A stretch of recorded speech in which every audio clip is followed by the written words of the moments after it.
It's the end of January, and right now, over halfway through the Premier League season, we've got the Premier League's top goal scorer, we've got the top two players on the average ratings, and the player with the most assists in the Premier League. If we're ever going to have a chance at winning the league, this has got to be it, surely.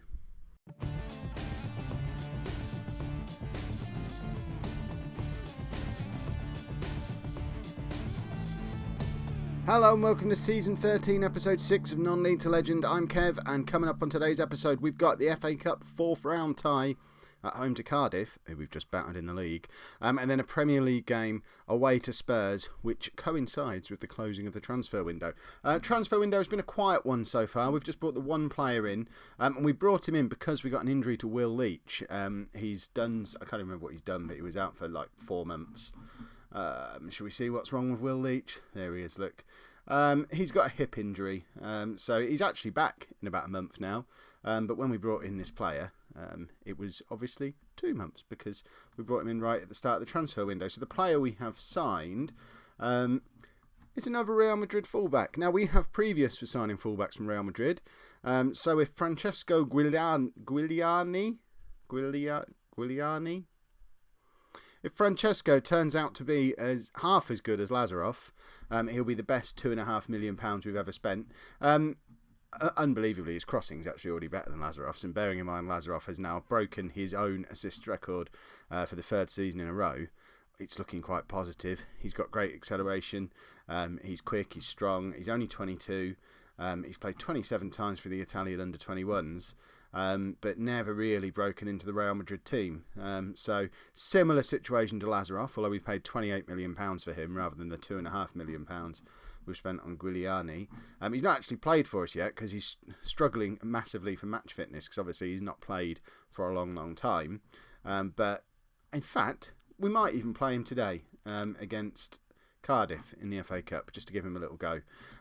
Since you were last with me, I think you were last with me for the PSG game in the Champions League, things have been going well, apart from one blip. Let's play Spot the Blip. We beat Liverpool 3-0 in the league, then we lost 5-4 away to Southampton. There's the blip, in case you weren't paying attention. Since then, we've won every game.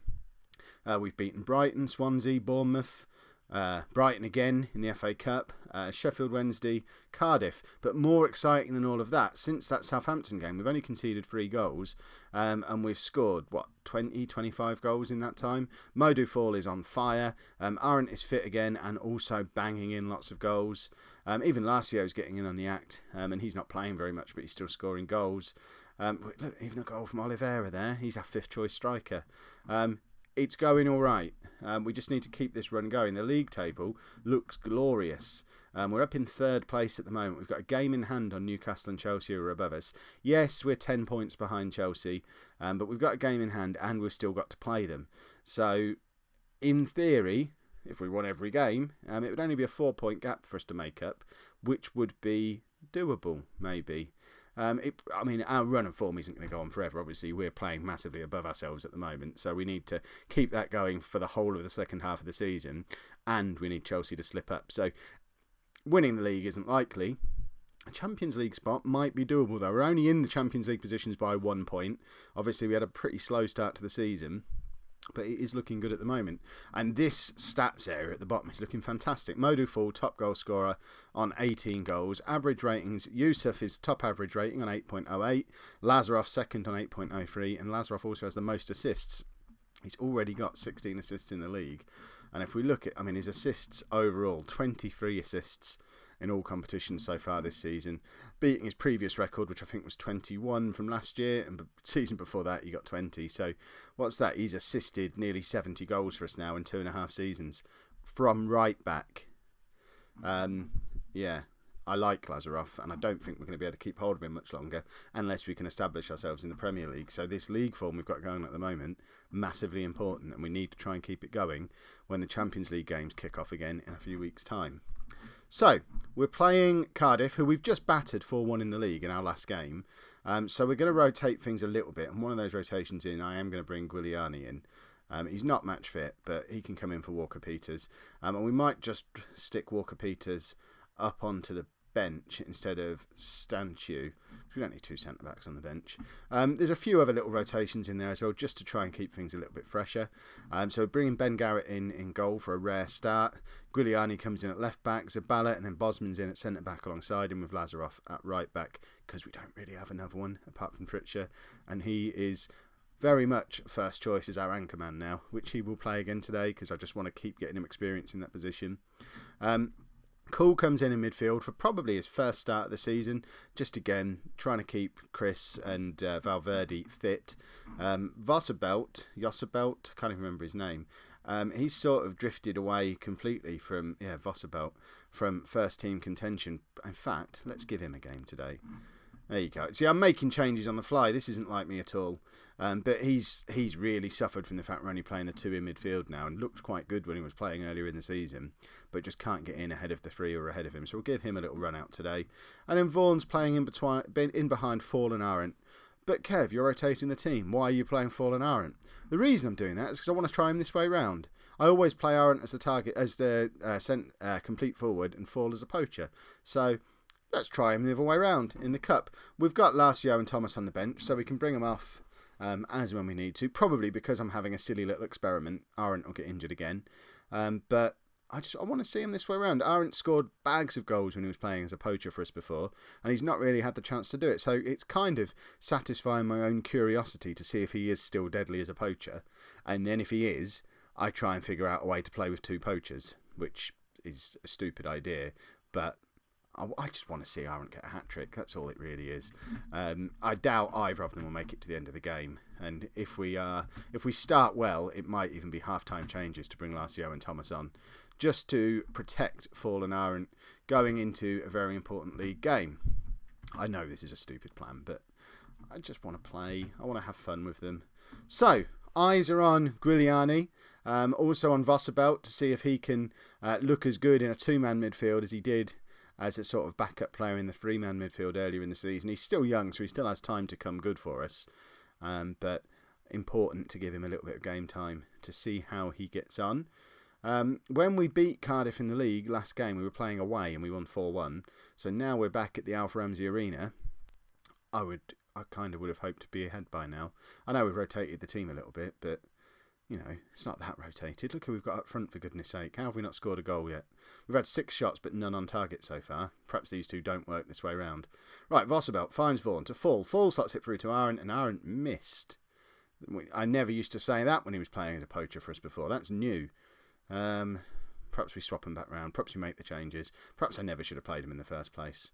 So Arendt this time dropping deep. Can he find Lazaroff, which looks where the ball is going? Lazaroff crosses into Fall, and that was a good chance for Fall. And Fall, the form he's in, really would have expected him to score there. So another one chalked up as a bit of a disappointment. They're confused. Why have you swapped us around? We don't normally play this way. I've probably wrecked them for the rest of the season by fiddling today. Is that a thing that can happen? Vaughan's through. He's playing in his usual position. He's our second top scorer at the moment. That's his 50th goal for Ipswich. His 11th goal of the season. He's actually outscoring Arendt at the moment, which is no mean feat. He's nowhere near full. But it's good to see him back in the kind of goal-scoring form he was in back in the Championship days when he was still a whippersnapper. He's back in the England squad as well, which is nice. Good to see him back in the England squad. Although I've got a bone to pick with the England manager. Every time he picks his stupid squad, it's all friendlies at the moment. I don't know if England are hosting something, maybe. I haven't looked into it that much. I just know the squads are stupid. Arendt's through, and he's hit the crossbar this time. But I always tell him, Matt Lee, Modou Fall, 45 minutes per game. He always ignores me.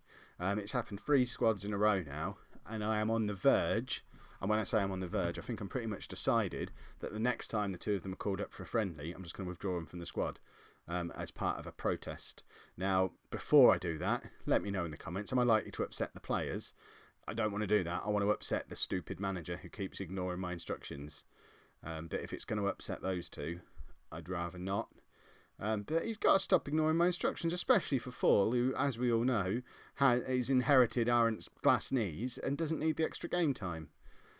Right, Lazaroff to Yusuf, through to Vaughan again. Vaughan looks like the only one who's trying to score a goal today. We've had 15 shots, only 4 of them are on target. We're absolutely bombarding the Cardiff goal and we're only 1-0 up. I know we're only an hour into the game, but I think it's time to mix up these strikers. we'll just bring them both on. It was the pre-match plan. And we'll just save those two for, I think it's Tottenham we're playing next. And give the backup. Did I just refer to Larsio as a backup? I hope he didn't hear me. I don't think he watches these videos, so I think we're safe. You're not a backup, Larsio. You're an option. Yeah. Oh, Martial always scores against us. He got the 1 in the 4-1 last week. So being only 1-0 up against Cardiff isn't really enough. I'm teetering on the brink of taking Yusuf off. In fact, I think it's time to pull the trigger on that. He looks like he's struggling for fitness out there. So we'll bring Chris on. He can have a little run out as the roaming playmaker. And hopefully we can nab another goal before Martial gets his compulsory goal against us. Oh, here we go. Fritscher missed that completely. But it's back with Voss about Fritscher. Lazaroff. Why is Lazaroff not crossing? That's all he's there to do. He now crosses and Larsio scores. See, that's what I mean. He's there to cross. When he follows instructions, we get a goal. Larsio's got the Larsio again. I think he had the Larsio last episode. But between episodes, he had the Kev. But clearly, when he knows I've got the camera rolling, he likes to sharpen up the sides a little. Make himself look like a youth. Right, hopefully this game's all wrapped up now. We've got, like a minute left. Martial will still score. In fact, it's probably coming now. Here comes the Cardiff break. Where's Martial? I think he's the number 10 for them. In fact, I think he's number 9, so perhaps he's already gone off. That's a ridiculous decision if he has. Because then he won't get his guaranteed goal. Larsio could be in there, but he's not. He's trying to prove to me that he's not a backup. I think he did overhear me. Did we just get a penalty? No. Free kick right on the edge of the area. We've wasted that a little bit. And why have we only left one man back in the 92nd minute? That just seems silly. But we've beaten Cardiff. We're through to the 5th round of the FA Cup once again. And despite playing backup teams in these first 2 rounds, the games won't go away. We're going to end up having to win this thing again, aren't we? Oh well. Let's go and play Spurs in the league. This is the kind of thing I was dreaming of a year ago when we brought Christian Arendt back to the club.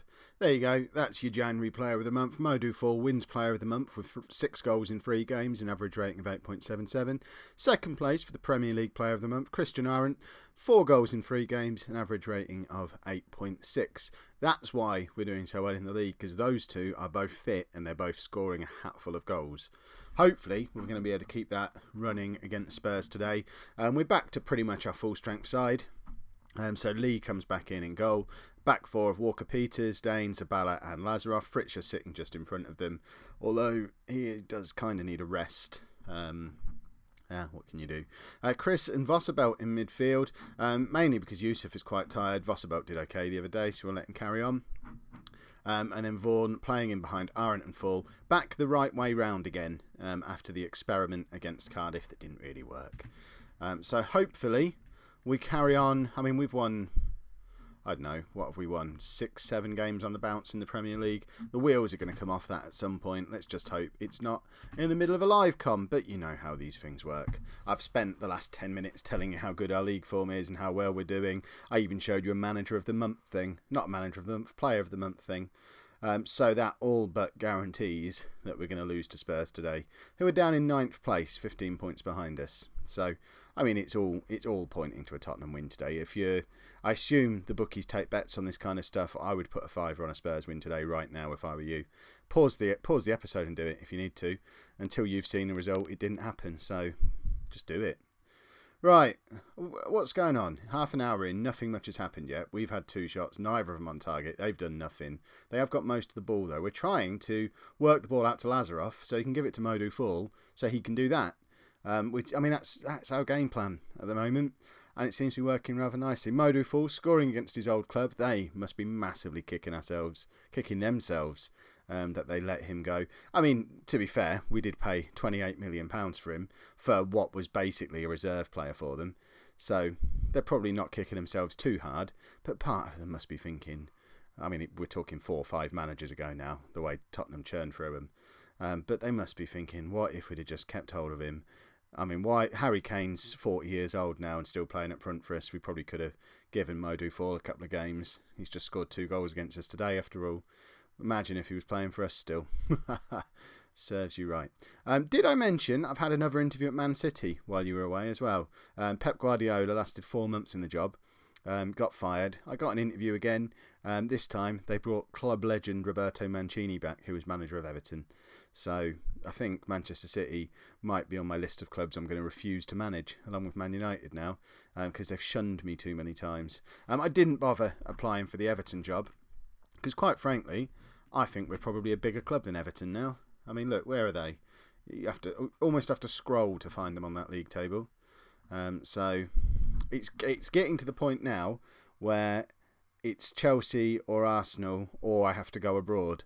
And because I started in non-league with Boston and wanted good coaching stats, I may have set my adaptability to 1. So the chances of me having a successful trip abroad, what was that from Modou Fall? Are fairly slim. So gradually, options are narrowing down, and it's looking more and more likely that I'm going to be staying at Ipswich long term, which wasn't ever the plan with this save. Arendt's having a terrible game. Let's bring Larsio on for him. Vosserbelt's had his chance and has blown it, so he can go back into the reserves. Yusuf reclaims his rightful spot in our first 11. But yeah, this was always supposed to be a journeyman, go where I'd go type dealy. But to be fair, it's nearly 7 seasons at Ipswich now, and no one else has offered me a job in that time. So it's not like I'm clinging on because I'm enjoying Ipswich so much. I would have jumped at the chance to go to a bigger club at any point in the last 2 or 3 seasons. No one will have me, and we're now almost as big as they are, all these other clubs. So balls to them. We'll go and win the Premier League as Ipswich. That'll show them. We're only 7 points behind Chelsea at the moment, and we're not losing today now. I challenge you to score 3 goals now, Spurs. No? Not got it in you? Didn't think so. I'm taking such a big risk there. If I learnt nothing from previous videos. Right, Walker Peters. Trying to show off in front of his old club. And I imagine him trying to control that with a back heel or something. And that's why he lost out. Did you see how slow Harry Kane was there? Imagine if they had Modou Fall still. But at least they've still got Harry Kane, who is really slow. And serves him right. Right. Come on, this game must be nearly over now. Have we got time for Fall to get his hat-trick? That would be a nice way to rub their nose in it. Go on, there he is. There's his hat-trick. That's about the 5th hat-trick he's scored since the start of December. He's just in ridiculous form. And I'm not complaining. The worry is he's going to get injured sooner or later. And then what are we going to do? But for the time being, keep him fit. Keep him doing that, and we've got a chance, ridiculous as it may seem. But, you know, he's a world-class striker. He's got something like 25 goals in 20 games for England. And he plays for Ipswich. And Arsenal want him, but I put a £75 million price tag on him. So the transfer window closed yesterday with no bids, which is very pleasant. There you go. We've beaten Spurs 3-0. Absolutely dominated them. And we're up to 2nd in the league, 7 points behind Chelsea with a game in hand. This is getting tense and exciting. Surely we can't win the league. I just don't see this run of form continuing. But it's so much fun being sat here in February thinking, we might be able to. We'll have a go. We might be able to. Pressure's on Chelsea now. Right. I was going to say... Right, the next game, I'm not doing another game straight away. So we're going to play Chelsea off camera. And the next games we're going to have are the East Anglian Derby against Norwich and the second leg of the first knockout round of the Champions League against Juventus. So another month or so of game time is going to pass, and we're going to have a much better idea of how the season looks when you're back for the next episode, because if we can pick up a win against Chelsea and keep the run of form going, we could be going into March as serious title contenders. We'll also find out in that episode if we're carrying on in the Champions League. Plus, we'll have had another FA Cup game. So it could all be heading for an amazing climax in our next episode. Or we could be 7th in the league and out of all the cups. And I genuinely don't know which one of them is more likely to happen. If you've enjoyed today's episode, make sure you pop a like on there for me. Subscribe to the channel so you don't miss out on what's hopefully going to be a really exciting run into the end of the season. And thank you very much for watching.